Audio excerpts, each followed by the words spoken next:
Hello दोस्तों, आप सभी का मेरे YouTube चैनल में स्वागत है। आज हम पढ़ेंगे अध्याय 6 विद्युत धारा एवं परिपथ का लेक्चर 19, जिसमें आज का हमारा टॉपिक है घरेलू विद्युत परिपथ, जिसको इंग्लिश में डोमेस्टिक इलेक्ट्रिक सर्किट भी कहते हैं। डोमेस्टिक अर्थात घरेलू, इलेक्ट्रिक सर्किट मीन्स विद्युत परिपथ। ओके, तो चलिए इस टॉपिक में आगे बढ़ते हैं। हमारे घरों में विद्युत शक्ति की आपूर्ति मुख्य तारों में से प्राप्त होती है। ओके, तो जो हमारे घर में जो विद्युत शक्ति की जो पूर्ति होता है वो किसके द्वारा होता है? वो मुख्य तार में के द्वारा होता है। क्यों? क्योंकि इसी के द्वारा क्या है, विद्युत धारा का प्रवाह होता है। यह हमारे घरों में 3 तारों वाली वायरिंग के जरिए पहुंचती है। हमारे घर में किस प्रकार से पहुंचता है?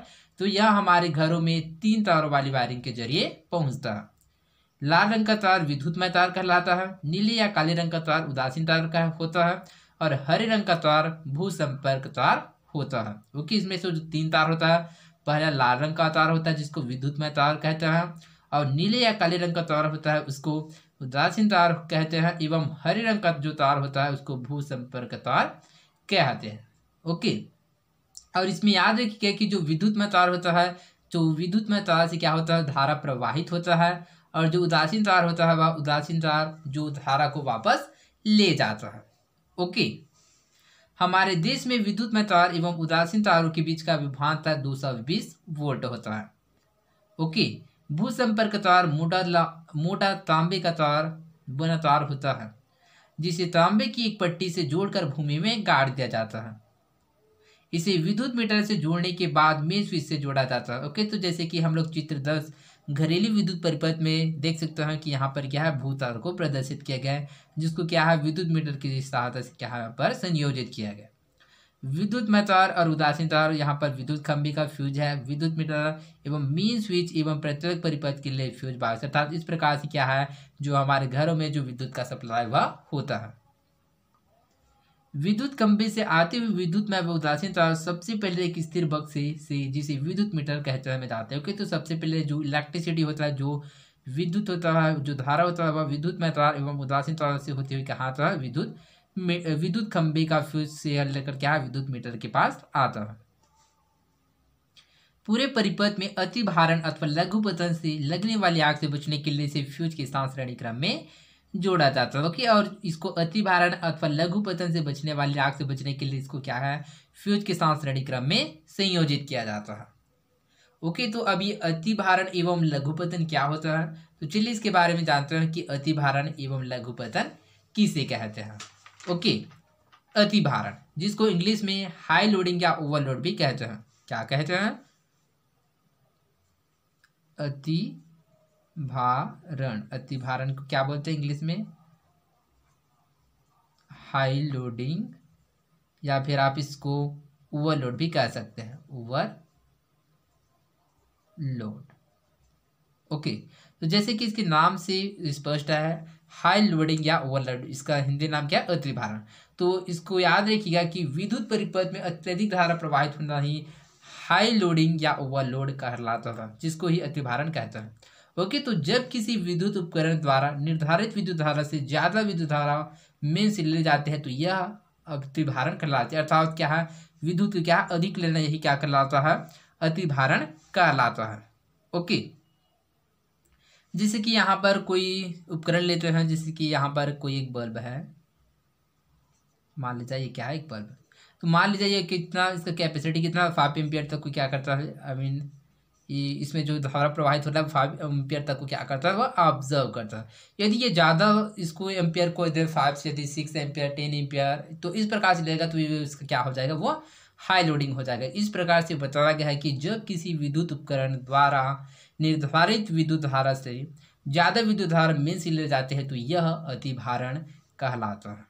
ओके, लघु पतन। तो आई होप आप लोगों को अति भारण के बारे में समझ आया होगा कि अति भारण क्या होता है, लघु पतन। तो चलिए इसको समझते हैं, लघु पतन आखिर क्या होता है।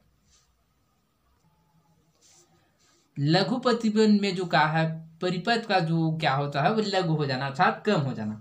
तो जिसमें जो परिपथ में जो प्रतिरोध होता है वह इसके जो आर का मान होता है, अर्थात प्रतिरोध का मान होता है, वह 0 के बराबर हो जाता है। अर्थात आर का जो मान होता है वह 0 के बराबर हो जाता है। किसमें? वह लघु पतन में। तो लघु पतन क्या होता है, तो चलिए इसके बारे में समझते हैं। खराब हो जाने या क्षतिग्रस्त हो जाने के कारण कभी कभी विद्युत में तार और फ्यूज तार आपस में आ जाता है।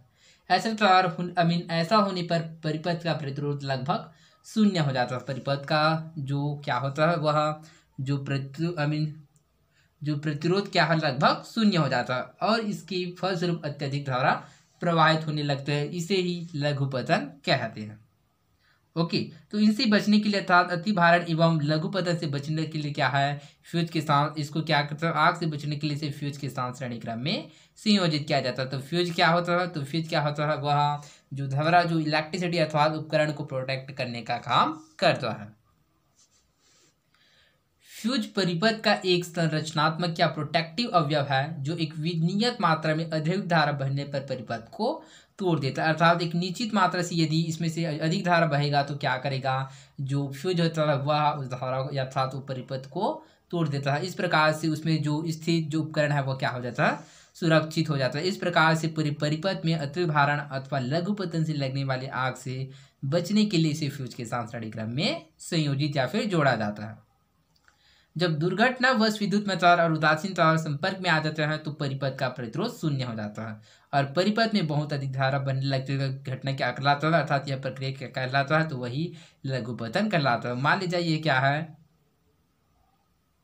चलिए इसमें क्या है, धारा के अनुसार क्या करते हैं समझते हैं। जैसे कि ये क्या है, विद्युत में तार है, मान लीजिए ये क्या है, एक विद्युत में तार है, यहाँ से आने वाली धारा कौन है, ये उदासीनता है। तो जब दोनों जो यहाँ पर क्या है आई धारा प्रवाहित हो रहा है, तो जब दोनों धारा क्या होता है आपस में क्या हो जाता है, वह टकरा जाता है। अर्थात ये दोनों एक दूसरे के संपर्क में आ जाता है। कौन कौन सा, विद्युत में तार और उदासीन तार। तो परिपथ का जो प्रतिरोध होता है वह शून्य हो जाता था, आर का मान क्या हो जाता है, वह शून्य हो जाता है और परिपथ में से बहुत अधिक धारा बहने लगते हैं। इस कारण परिपथ में लगे उपकरण क्षतिग्रस्त हो जाते हैं और साथ में चिंगारे भी उत्पन्न हो सकते हैं। ओके, तो इस प्रकार से जो उपकरण होता है वह क्षतिग्रस्त हो जाता है, जिससे क्या कहता है, चिंगारी उत्पन्न करता है। फ्यूज किसी ऐसी धातु अथवा मिश्र धातु के तार का टुकड़ा होता है जिसका उचित गलनांक हो। उदाहरण के लिए एल्यूमिनियम, कापर, आयरन, लेड आदि का बना होता है। ओके, तो जो फ्यूज होता है वो किससे बना होता है, तो वह धातु और मिश्र धातु के तार का टुकड़ा होता है। तो यह धातु के मिश्रण से मिलकर बना होता है जिसका उचित गलनांक होता है। जैसे कि एल्यूमिनियम हो गया, कापर हो गया, आयरन, लेड आदि का बना होता है। यदि परिपथ में किसी निर्दिष्ट मान से अधिक मान की विद्युत धारा प्रवाहित होती है तो फ्यूज तार के ताप में वृद्धि होती है। इससे फ्यूज तार पिघल जाता है और परिपथ टूट जाता है। ओके, तो इस प्रकार से क्या है, जो फ्यूज होता है वह जो अवयव या फिर जो उपकरण होता है उसको प्रोटेक्ट करता है। घरों में प्रायः 1 ampere, 2 ampere, 3 ampere, 5 ampere, 10 ampere क्षमता वाला फ्यूज उपयोग में लिया जाता है। ओके, तो जो घर में उपयोग करने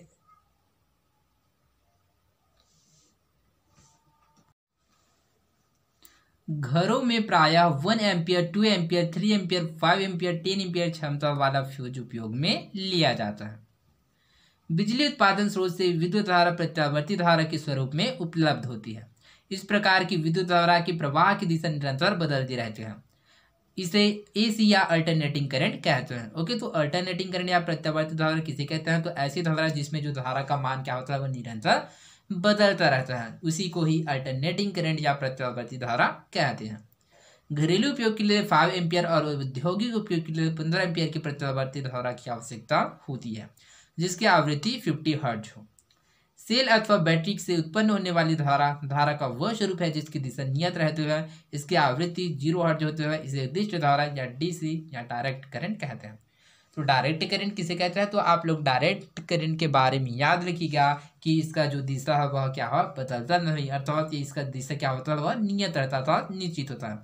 जैसे कि हम लोगों ने क्या देखा, सेल हो गया, बैटरी, तो सेल हो गया, जैसे कि सेल में क्या होता है, दो ही क्या होता है, उसका पॉइंट होता है, अर्थात दो ही तरफ से वो क्या होता है, वह उसका जो धारा वो क्या होता है, प्रवाहित हो सकता है। इस प्रकार से उसका जो दिशा होता है वह क्या रहता है, वह निश्चित होता है। इस प्रकार से ये कैसे होता है, यह निर्दिष्ट धारा या डायरेक्ट करंट होता है। तो आई होप आप लोगों को समझ आया होगा कि घरेलू विद्युत परिपथ में किस प्रकार से जो धारा का जो इलेक्ट्रिसिटी का जो फ्लो होता है तथा किस किस उपकरण का उपयोग किया जाता है।